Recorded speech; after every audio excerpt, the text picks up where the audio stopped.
Now, amidst Moscow's annexation plan in Ukraine, the Russian President Vladimir Putin has made a call for partial military mobilization. Putin said that he has signed a decree on the partial mobilization due to start today. To protect our motherland, its sovereignty and territorial integrity, to ensure the security of our nation and people at the liberated territories, I consider it's necessary to support the Defense Ministry's and General Staff's proposals to hold partial mobilization in Russia. I reiterate, we are talking about partial mobilization. That is, only citizens who are currently in the reserves will be subject to conscription, and above all, those who served in the armed forces have a certain military specialty and relevant experience.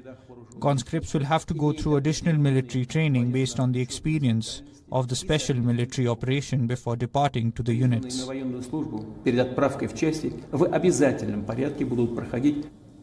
Germany has labeled Russia's call for partial military mobilization a wrong step. Germany's vice-chancellor said that the decree was against world order. Russia has ordered a partial mobilization and is further escalating this war of aggression on Ukraine, which is against international law. A bad and wrong step from Russia, which of course we will discuss and consult politically regarding how to respond. In any case, it is clear to me and to the German government that we will continue to fully support Ukraine in these difficult times. Russian Defense Minister confirmed that Putin's decree would see 300,000 additional personnel being called up to serve the Russian military. The Russian president's call for mobilizing country's citizens comes at a time when Moscow-backed leaders in occupied areas of Ukraine announced plans to hold referendums on joining Russia. Extending support to the separatist leaders, Putin said that Russia will do everything to protect its people living in liberated areas. The Russian president also accused NATO of nuclear blackmail. He further alleged that the West has been cultivating hate against Russia. Nuclear blackmail has gone into action. I'm not talking only about shelling of the Zaporizhia nuclear power plant encouraged by the West, which would be an atomic catastrophe.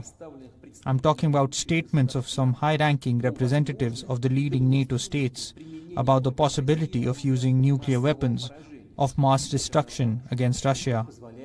To those who allow themselves such statements regarding Russia, I want to remind you that our country also has various means of destruction and for separate components and more modern than those of NATO countries.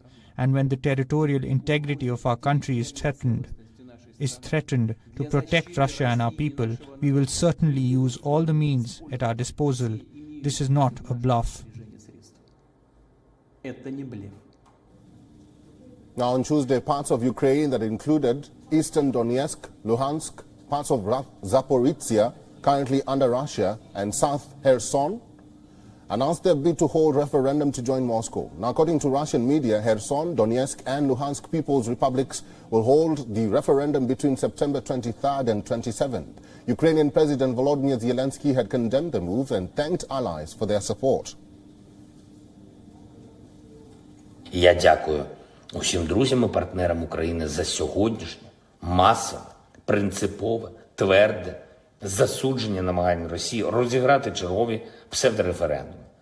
Ukraine's foreign minister has said that Moscow's planned referendums seeking to annex additional territory will have no impact. The remarks came after Russian-backed officials across 15% of Ukrainian territory requested referendums on joining Russia.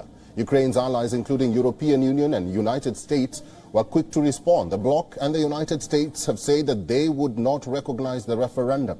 Russia considers Luhansk and Donetsk, which together make up the Donbas region, to be independent states. Moscow partially occupied the region in 2014. However, Ukraine and the West consider all parts of Ukraine held by Russian forces to be illegally occupied.